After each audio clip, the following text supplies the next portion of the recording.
Good morning, everyone, and welcome to the Critical Compliance CEMS Administrative Tasks for Audits and Inspections webinar. I'm Taylor Hempel, and I'm a marketing specialist here at ESC Spectrum. Today, Senior Regulatory and Reporting Engineer Susan Kennedy will review administrative items that help demonstrate compliance of your system, including Q&A QC manual review, gas range review, and we also have John Konings on the line, ESC Spectrum's Senior Regulatory and Reporting Specialist too. Susan will also provide suggestions as to how to document compliance for audits and inspections. Just a reminder to hold any questions you have until the end and type them into the question panel on the right-hand side of your screen. After the presentation is over, I will read out the questions to Susan and she will answer them to the best of her ability. With that being said, let's begin. Good morning, everyone. I am Susan Kennedy, and I'm happy to be here to speak to you regarding some critical compliance CEMS administrative tasks that can be used for audits and inspections. I'm going to focus predominantly today on QA/QC plans, which I feel is one of the critical pieces for administrative items to help with your audits and inspections. We will also later touch on span and range, and then also show you some resources that we have that are readily available that can be used for prepping for audits and inspections. And I will also add that as we were preparing for this particular subject, we realized that an hour, there's a lot to cover in an hour, so it's a pretty broad subject. And I also want to put a plug in that we feel like there's more information to be provided. I will show you some that is on the website, but then also we will be and I say we as the regulatory team here at ESC Spectrum will be discussing these things at our fall user group. We have several presentations that are related to this subject. So I would encourage you all, if you haven't signed up, if you can make it to further your knowledge in this area at our user group. And I'll have a slide at the end to talk about that as well. But with that being said, let's go ahead and get started. Whenever I begin talks, I do like to bring us back to the beginning. Why are we here? Why do we have jobs? Why do we worry about these sort of things? So as a reminder, there are regulations out there. There are laws and regulations that govern what we do. You know, specifically the Clean Air Act, which has been around since the 60s and modified quite a bit. You know, are those laws, and then those laws are turned into regulations that we all get to dig into and get to comply with. Specifically today, we're going to limit our discussions to predominantly Part 60, which covers the new source performance standards for stationary sources. And we're going to focus mainly on Appendix F, which is the quality assurance. We're also going to touch on Part 75, which we call our acid rain program. And then specifically Appendix B, which is our quality assurance, quality control. So, acronyms, we like our acronyms in the environmental world. So first of all, what is a QA/QC or a QA plan? QA/QC, defined in Part 75, quality assurance, quality control plan, or QA plan, lots of different words, but they are basically the same thing. They are, the plans want to create procedures documenting that we are performing necessary quality assurance checks, and then also performing routine and preventative and reactionary maintenance to keep the systems performing. That's very important. I think about the technicians that work for us, for our company, and that reactionary maintenance. It's just those two big words, but they're very important. We need to know what to do when something goes wrong. We need to try to prevent that, but we certainly, when things do go wrong, have procedures in place so that we can take care of those, so that we can guarantee or do our best to guarantee that the data is accurate. So a little bit of history on QA/QC plans. Under Part 60, it is a quality assurance plan, and it is required and to be followed. We have Appendix F, where those procedures are outlined, and you can certainly go and look those up. Fairly easy to find online if you want to get the details of that. We don't have time today to dig into all of those details, but certainly we do have the resources here to help you. Should you need to have some questions about that, feel free to reach out to our regulatory staff. We certainly can do our best to answer questions and help provide some guidance. But if you are to look in Part 60, you will see Procedure 1 for SO2, NOx, CO2, oxygen CEMS systems.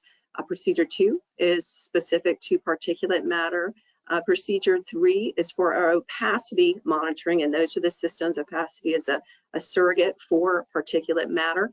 We often call them CEMS instead of CEMS. And then Procedure 5 is for mercury systems.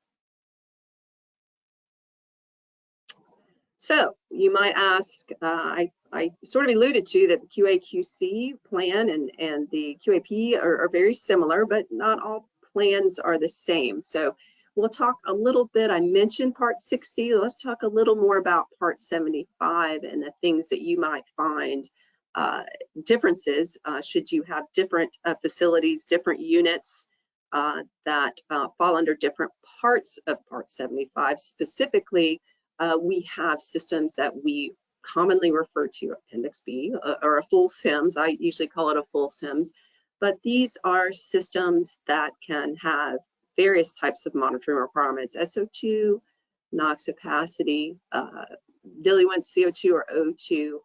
You can have sample probes, there's data controllers, data acquisition and handling systems. And typically we see them on coal-fired burners, but you may see them on other types of units as well. So we call that the full CEMS.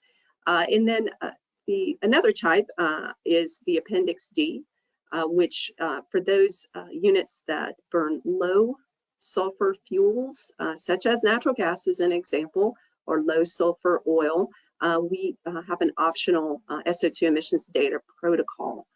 So we will have NOx, diluent CEMS, the O2 or CO2, and we'll monitor the fuel itself, the fuel that's being burned with a data controller or DOS system. In addition to that, there can also be an Appendix E, and this would be an optional NOx emissions estimation protocol for gas or oil fired. And so there's a correlation test that is performed and required to be reperformed periodically, in which you determine a curve and you monitor alternate parameters to report your NOx based on those alternate parameters, not a direct measurement continuously.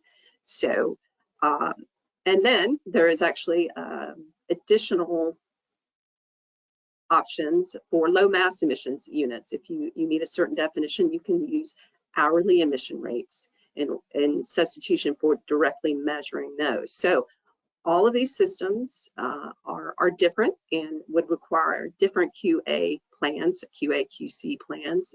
In this case, I can say my experience has been I've had an Appendix B, D, and E system on the same site. So therein of that, an inspector comes out, they've got to look at all of these different QA plans and ask potentially different questions. So QA plan. I'm glad that John Konings is on listening to me, because I know this is a couple things that we like to promote. It is so important to pay attention to your plan, folks. Please don't sit it on the shelf. Your vendor gives it to us, maybe it's from us, you stick it on the shelf and it just sits there. And you rely on the people who've been at the plant for years to do what they need to do. You really need to keep the plan up to date. You can have Title V permit changes. We have to renew those every 5 years. You can have those changes from those that can impact how you monitor your units. So you can have new emissions, operating limits, existing limits might be relaxed, and maybe you need to address that. So you really need to make sure that that QA/QC plan is up to date and reflects the Title V. And that final bullet there, just remember it outlines compliance with the permit requirements and shows how you will demonstrate compliance with those. It's very important to not just leave it on the shelf. And I would say don't just leave it every 5 years either, but certainly be aware of it, and someone needs to know what's in that plan because you are obligated to be in compliance with it. It is important, the QA/QC administratively, it's very important, very site specific. I just mentioned an example of a facility where we had an Appendix B, a full CEMS, coal units. We had Appendix D, and then also an Appendix E system. So it is specific to your unit, specific to your site. It says not only what's there and how we're going to comply, it also says who's going to do it. And that's the big thing. Who is responsible? Is it me? Is it you? Is a contractor? And if you don't follow those, there is an option where you could be fined. You could have a bad inspection, a bad audit, and possibly even jail time if it's extremely serious. So that's pretty dramatic, but it's something to think about. And once again, please don't just leave it on the shelf. So why is it important? So let's get back to that audit and inspection piece that our title talks about.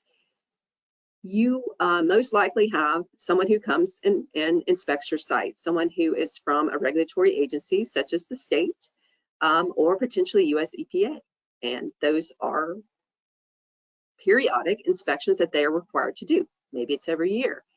Maybe it's every 2 years, maybe it's every 5 years, but they are required to come and inspect your facility. And some they inspect more than others. And of course, depending upon where you are in the country, you may see them more often.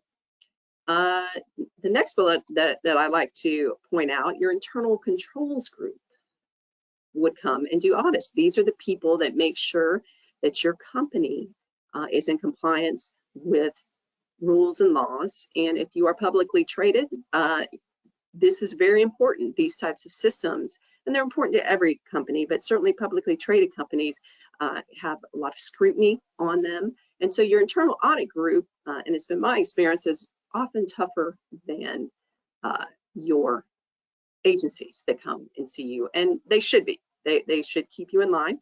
And depending upon what your protocol is within your own company, the findings may go to the plant manager, and that may be his or her job to take care of that, or your business control group may send them straight to a vice president of power generation, the CEO of the company. So they can be pretty intense, and they can use the quality assurance, quality control plans to determine your client status. They'll start going through the document, asking questions to different people. These people that we mentioned before are specifically identified in the plan to do certain things. So go and ask them if they're doing what they're supposed to do. It's fairly straightforward, honestly. So we emphasize that you need to know your group's roles. Who does what? Who's responsible for signing this? Who's responsible for inspecting that? Who's responsible, I don't know, putting paper in a printer if you have a printer that prints out reports? Who's responsible for all of these things? So you need to know that in preparation for an audit or an inspection. So let's talk about some of the activities that we have. So these are just things that you would do on a basis, a routine basis, daily, weekly, semi-annually, quarterly, etc. For example, I mentioned the full CEMS example from Part 75.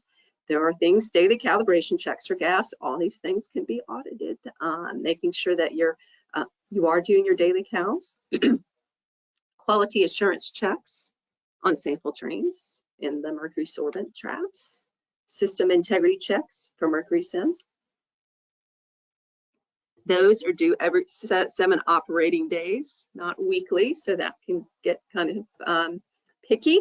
Quarterly linearity checks, cylinder gas audits for your systems. Also semi-annual or annual RADAs, and many of you may or may not know, RADAs are required semi-annually, and then you pass a certain specification, then you can go to annual. And then there's also these quarterly neutral density filter audits for opacity monitors. These are examples of the things that you would see in your quality assurance activities and things that an auditor can ask about and how you can show them how to demonstrate compliance. A few things with respect to the Appendix D, things that are there are daily fuel flow to load checks for metering systems, periodic fuel sampling and analysis. We need to know what that sulfur is so that we can make the calculations on our optional SO2 reporting. One example is once every 4 operating quarters, you have to pass a fuel flow accuracy test for your fuel flow systems. That's that system that's feeding, let's say, that natural gas into your unit. You can either perform an inline performance evaluation against a reference flow meter, performance evaluation against a standard, or there are calibration of differential and absolute pressure and temperature transducers. So these are for every operating quarter, and an operating quarter has a specific definition. We need to know what that is so that we know if that quarter counts or not towards that every 4 quarters. And then in addition to that, we have visual inspection requirements for primary element inspection, PEI. You may see that acronym. And this is the orifice plate for the fuel flow system. And those are required to be done periodically as well, but not every operating quarter, but every so many quarters. So it turns out to be once every 3 years for that. So those are just things that we would see in our QA plan. We also have some requirements for Appendix E. So to qualify for an Appendix E, you have qualified, you have performed a NOx test, a correlation test, and you recorded some average values for 4 NOx formation parameters within your unit. And at that time, those become the things that you monitor because they represent the NOx. And so at each of those levels, there was a tolerance that is established for each parameter within the data acquisition system. And for each operating hour, the hourly values for the parameters are compared against the tolerance band. And if any of the values are found outside the tolerance band, NOx testing needs to be repeated. And it is repeated every 5 years, and this information is updated as part of your quality assurance and quality control activities and needs to be documented. People ask, you need to be able to document that and prove that you are in compliance. So we'll talk a little bit about some quality control activities, routine basis things. These are activities that attempt to reduce the downtime of a system. What is downtime? That is when your unit is online and you are not monitoring it. The monitoring system itself is down, so that's a downtime. And so we attempt to minimize that because we want to continuously monitor our systems. So certainly there are times when the system will be down, perhaps due to certain QA activities, but we want to minimize that and have things to prevent it from just going down for no reason, so to speak. So we have most people shoot for 95% or better availability, which means we do the reverse calculation means that its downtime is less than 5%. So some of those activities that we see in our QA/QC plans is preventative maintenance. There are filters, cartridges, other things that need to be replaced periodically. The equipment manufacturer also provides a list of activities. They build this equipment, they build the monitors, they build these things, and they know, just like any kind of machine that you may buy, the manufacturer has suggestions on how to keep them in top shape and online as much as possible. And then there are also repairs that can be performed when there is a failure of a system. A daily calibration may fail or you're out of some sort of tolerance. So these are the quality control activities that are outlined in your quality assurance plan.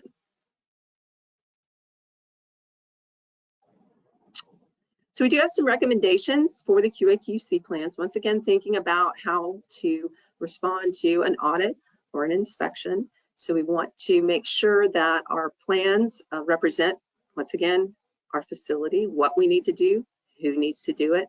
But we also recommend that you don't put a lot of fluff in there, things that are really not necessary they might make the hard copy version thicker and maybe a little more impressive to some people, but we suggest that you keep them to a minimal amount of information that's needed to demonstrate compliance.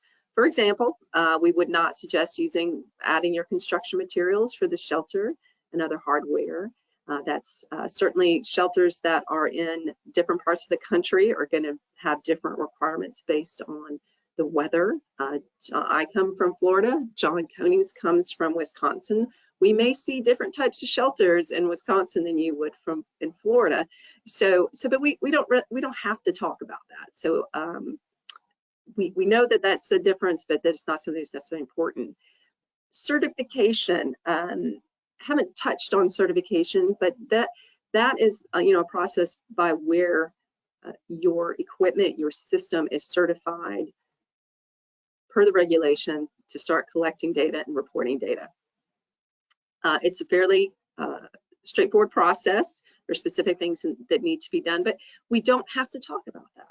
We don't have to talk about that within the quality assurance quality control plan because the plan is effective once the certification is complete. So it's certification, boom, plan is effective. So there is no need to really discuss certification, within the plan.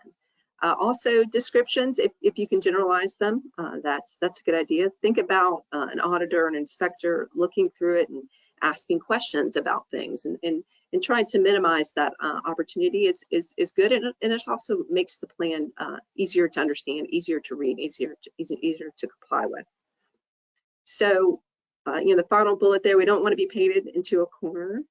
We want to make sure that the plan is flexible, and with that being said, it can be a balancing act, and there can be some interpretation involved with that. But in general, we do encourage you to not add unnecessary information, which could be from one unit or one company to another could be different.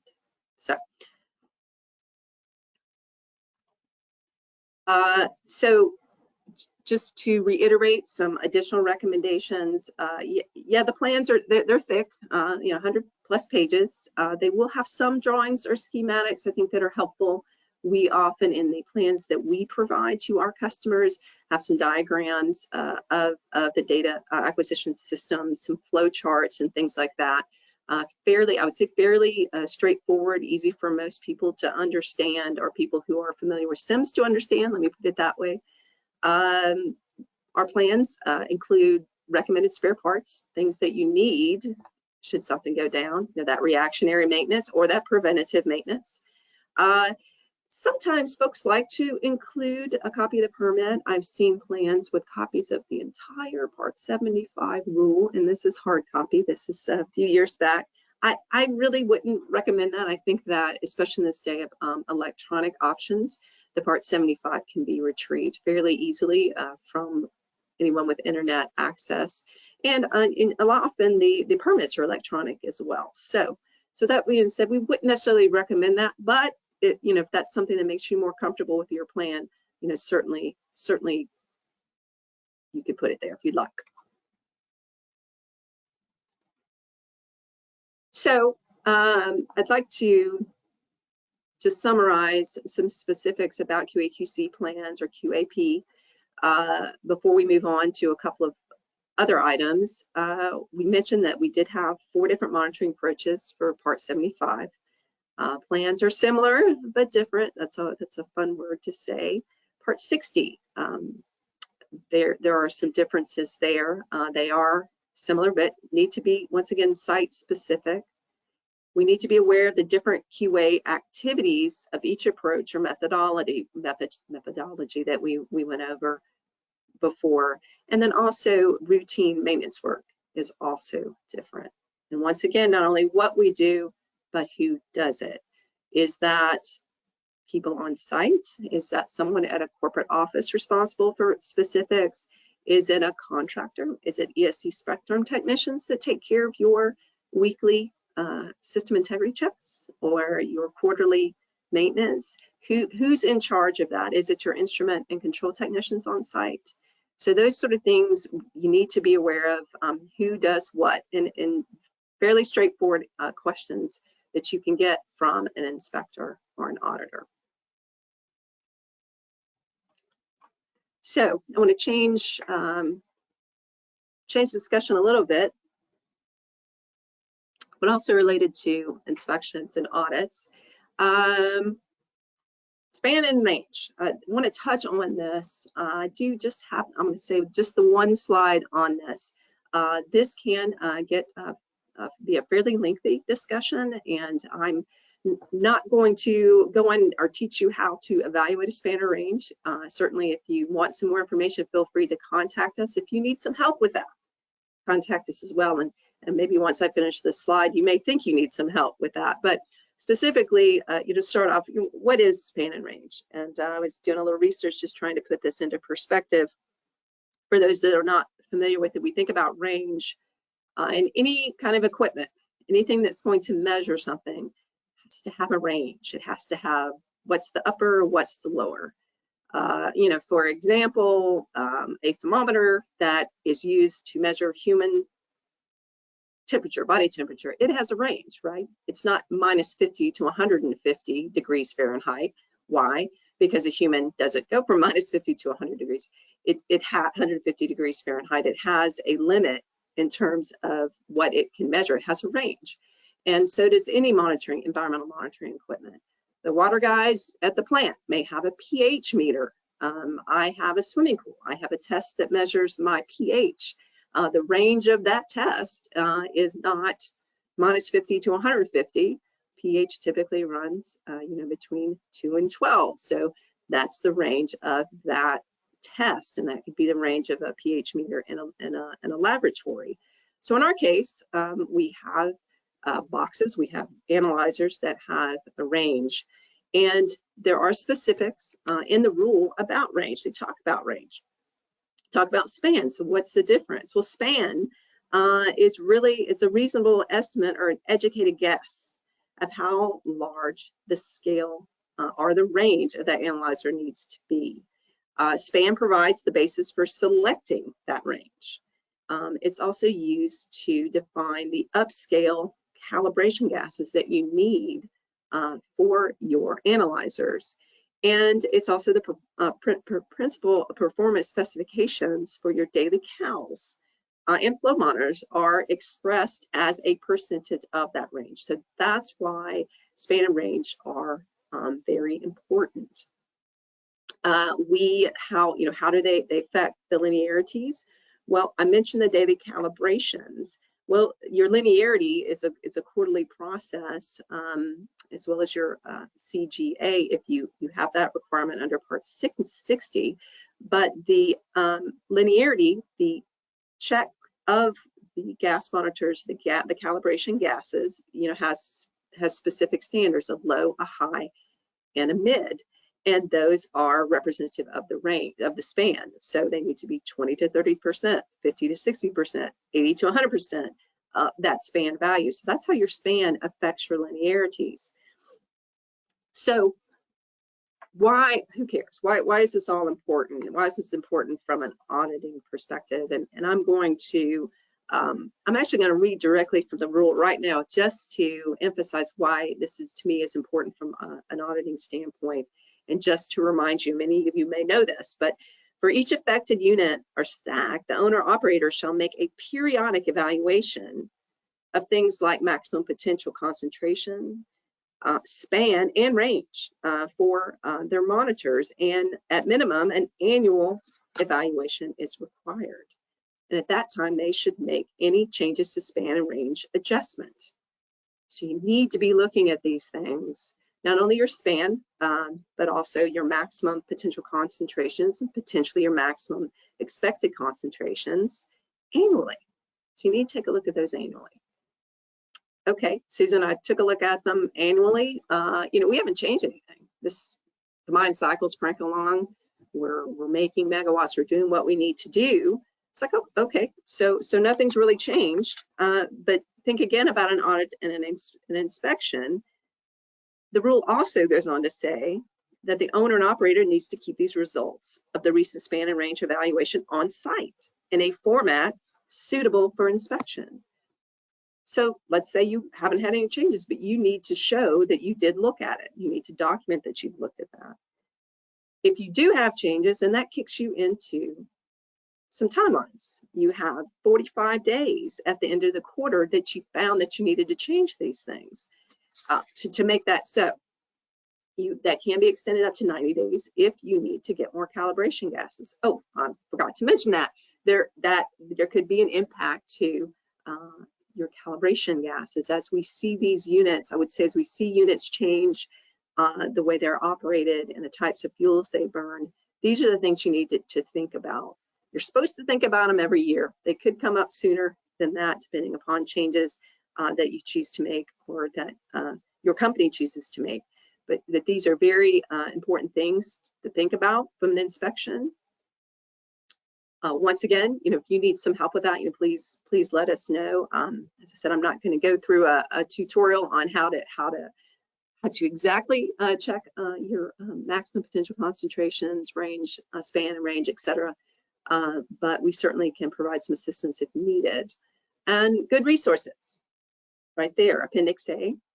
There's a Part 75 policy manual, question document, and then also ourselves. And I'm actually going to, before the end of the presentation, refer you back to our website where we do have some good resources there as well. Audits and inspections. So let's just go ahead and talk about it specifically. I mentioned earlier, it can be a federal US EPA, delegated state inspections, which can vary quite a bit, I'm sure. Internal audits that I mentioned also. Some of the things that they will look at, we're talking a lot about CEMS, but I want to back up just a little bit and say, well, it's not just the CEMS, so bear that in mind. If you are the one there being audited, there can be other types of record keeping. There can also be work practice standards. You may not have to monitor specifically. You may be able to have a work practice standard that is also used for compliance as opposed to monitoring. They may have, I call it a visual review of emissions. That's a couple of big words for them walking out and actually looking at the stack. What's going on up there? What can I see? What am I supposed to see or not see? And then just the equipment themselves, the actual continuous emissions monitoring systems themselves, walking into the CEMS shelter and looking at things. Also interviews with plant and company personnel. They can talk to folks. I can say my experience has been with respect to inspections from agencies. We can limit who they speak with. Audits, not as much, because often the auditors are staff, internal staff, that they know people and they go and they talk to whomever they like. So you never know how information, it's important to have your ducks in a row, have your information and the people that are providing that information well trained or prepared for your audit and inspection. So moving on, just to touch on a few things, and I'm going to attempt to show you some resources on our website on the next slide. Just thinking about, there's some things that are available. Checklist. So monitoring plan checklist, specific things to think about, to answer, to be ready to answer. Don't forget about your own compliance procedures. Who's on first? What's on second? Who does what? Things that you have internally that help you to maintain compliance. Plan ahead. Be ready. Be ready for these inspections. As someone who has been on both sides of the audit table, typically people are ready for audits. Sometimes they're not ready for inspections. The inspector can just show up, knock on the gate, say, let me in. I'm here to check things out. They not only want to look at your stack, they want to look at all your records. They have usually the right to do that. So it's best to be ready for that at any time. We also have things we call them data review checklists. Is our data correct? In the error world, we collect a lot of numbers. There's a lot of things there, and a lot of things that need to be reviewed and understood. You know, other things that you want to think about for review: your linearity reports, any sort of routine maintenance. I can say that maintenance is expected. There should be something documented about that. Don't forget about your gas cylinders. That's sort of an easy one. Let me go and look at your certificates. Each gas cylinder has a certificate. Years ago, they were always hard copy. Now I believe you can go online and find them, but those are important. Those give specific information about your gas cylinders themselves, including expiration dates, which is a real easy thing to check. And then we also think about compliance reports in general. Those are the reports that are submitted to the agency potentially. And then you may have other types of documents that you provide your management. When I say management, I suppose I should say that designated representative or that responsible official that signs off on everything. There are communication tools that many people have to make sure that that person is comfortable with the compliance information that is being submitted to agencies. So these are some other things to think about as you're prepping, you know, for an audit or an inspection.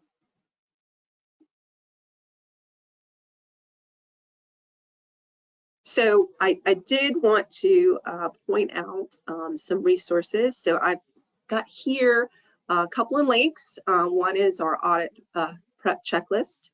Also, we have some additional monitoring plan checklists. So I'm going to do my best to share those, and I'm going to rely on Taylor to let me know that my end is working correctly. So here I go. We can see it. Okay, thanks, Taylor. Okay, so I do want to point this as a resource out to folks. This is something that we have here on our escspectrum.com website, and so these are audit prep checklist, and a lot of good information here. Just some overview information, but I'm going to just jump down to the good part. It's all good, but here are just some checklists here. CEMS audit. How do you prepare for an audit? Hey, when's the last time we went through an audit? What did they find? Did we fix that? Yeah, let's make sure we did that. Do we have training? Do the people that are maintaining compliance for us understand what's going on? The records for that training. Very good questions here. Won't read every one of them. Here's record keeping. Is there an organized system at the plant? Do the compliance people who are responsible for compliance there know where the records are? Are they in one place? Is it electronic? Is it a file drawer? Where are they? And then also think about long-term. Do you have an archive for things that need to be kept? We also have just did a lot of talking about quality assurance, quality control plans. These are some good questions. When was the last time it was updated? When's the last time it was taken off the shelf? We recommend that you have in the front of that document something that documents the last time it was revised. It was revised what year? What's going on? So we need to know about your designated representative. Are they there? Has the plan, or is it required to be reviewed by the state agency? Outline written procedures. Don't forget about invalid data, Part 75. How's opacity data? These are good questions that can get you ready for an audit. We also have another checklist here. Part 75 field audit manual. I'm so happy to see that because we're going to talk about that too at the fall meeting. That is yet another very good resource that we will explore later this year. But here are the other, I'm going to read every single one out. In the Planning Age Guide to Part 75, I've actually got that really handy for me. I love that one. Think about your location for corresponding with EPA or the state. Notices for certification, recertification tests, RADAs, relative accuracy tests, just all sorts of things. Up-to-date written procedure on how to prepare and generate an EDR file. Remember, for Part 75, we have an electronic data file that goes in every quarter. Also, up-to-date written procedures for Part 75 submission. These are just things that can help you through an audit. Let's not forget the emissions collection monitoring system. Where is that? What is that? A lot of people are not familiar with ECMPS, but this is the main portal, how we submit our data quarterly. So don't assume, for those of you who aren't ECMPS, maybe every day or every quarter, that everybody knows about that, because it is a very specialized system. So these are just some things here online that would be good things to have. We also have another, I'll click on that one here. We also have some recommended monitoring plan checklists here as well. These are in slightly different format. Here's some good information just to review. We have checklists that can be downloaded. We click this. This is, I believe, a PDF, but we have specific checklists that are good for depending upon which system you have. Remember, I mentioned earlier about full CEMS, Appendix D, Appendix E, or low mass emitter. So really good information. Would encourage you all to try to touch on much of this, but here's some additional information if you missed a few things I said, or you want some more details. And once again, feel free to reach out to the regulatory staff here at ESC Spectrum. We are definitely here to help.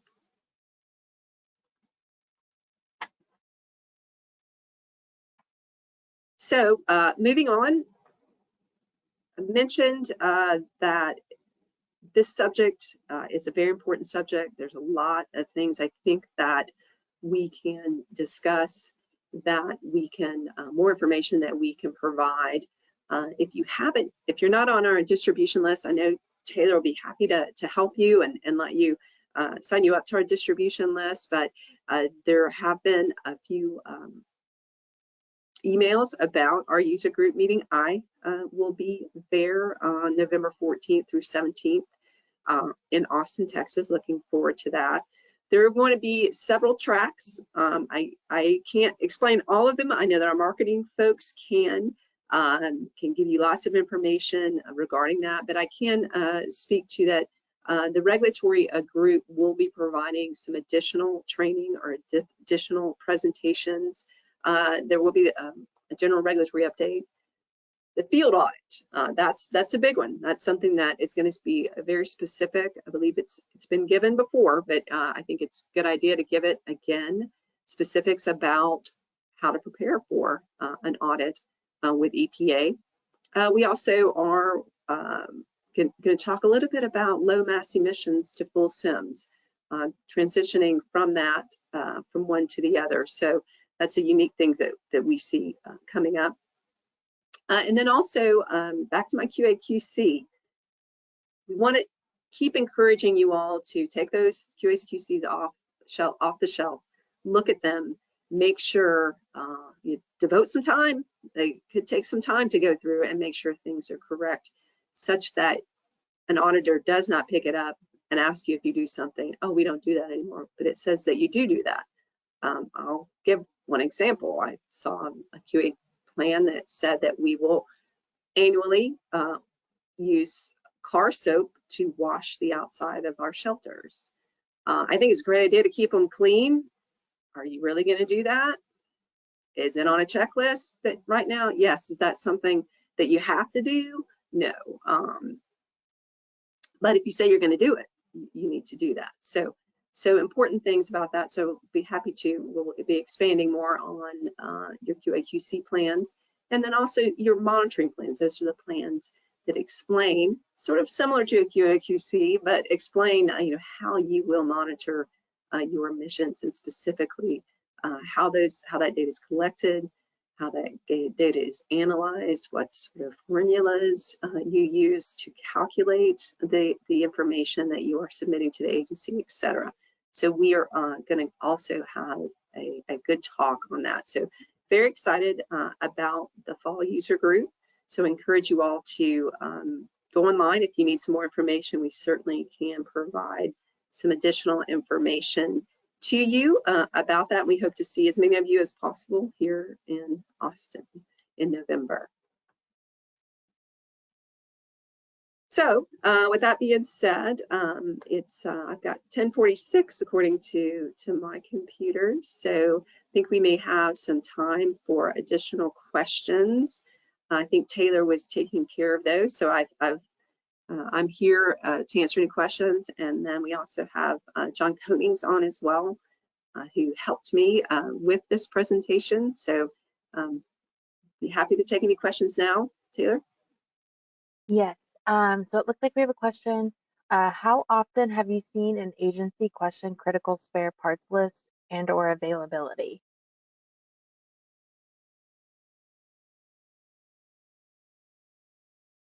I'm sorry, go ahead, John. You want to take that one? Sure. I can tell you that in my experience, and I participated in probably around 10 or 12 audits over my career, I have never seen an agency question the spare parts listed, but they usually look to see if you have one. Basically, they want to make sure that you're aware of the spare parts, that you have them on site or you have them readily available, that you are prepared to take action when you need to intervene with routine maintenance or even emergency maintenance. So I've never seen an agency criticize or comment more than just what you have and do you have a list ready. So I hope that answers your question. I have another question asking where someone can download a copy of this presentation. If you would like to email marketing@ESC Spectrum, we can provide you a PDF of the PowerPoint given. I can place the email in the chat box.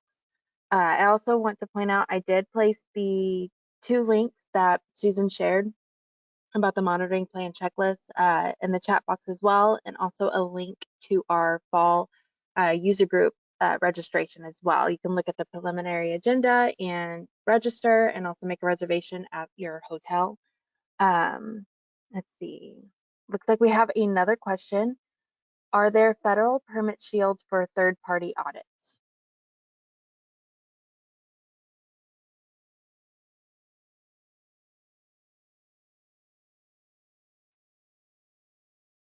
I'll try to answer that one. I am not aware of any shields or permit shields that are specifically mentioned for third-party audits.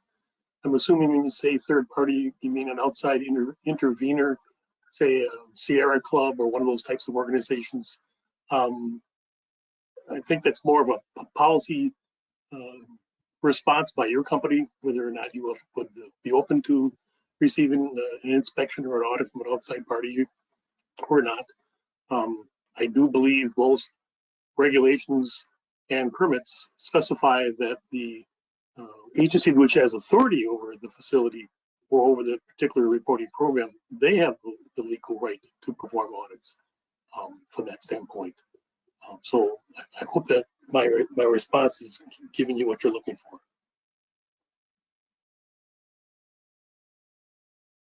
I'll give them a couple seconds to see if we have any more questions.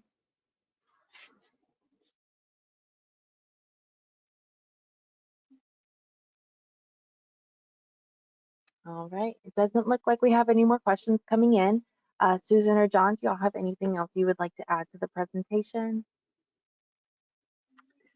I just want to thank you all for joining us today, and please do not hesitate to reach out to us if you have any additional questions after the fact, and we will do our best to come up with some good questions, some good answers to your question. So. This is John. I have nothing more to offer. Thank you. All right. Sounds good. Well, thank you everyone for joining us today, and we hope you have a wonderful rest of your day. Thank you.